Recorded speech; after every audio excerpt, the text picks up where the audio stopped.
অসমৰ ইতিহাসত যোৱা 2 বছৰত আমি আটাইতকৈ স্বচ্ছ আৰু নিকা নিযুক্তি দিবলৈ সক্ষম হৈছিলো।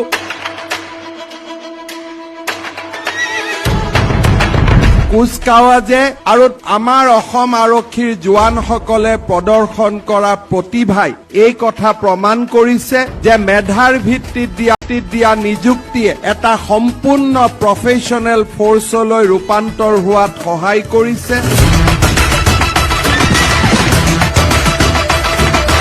এয়া অসমৰ নতুন দিন আৰু এই নতুন দিনৰ বাবে আমি নিজকে প্ৰস্তুত কৰিব লাগিব।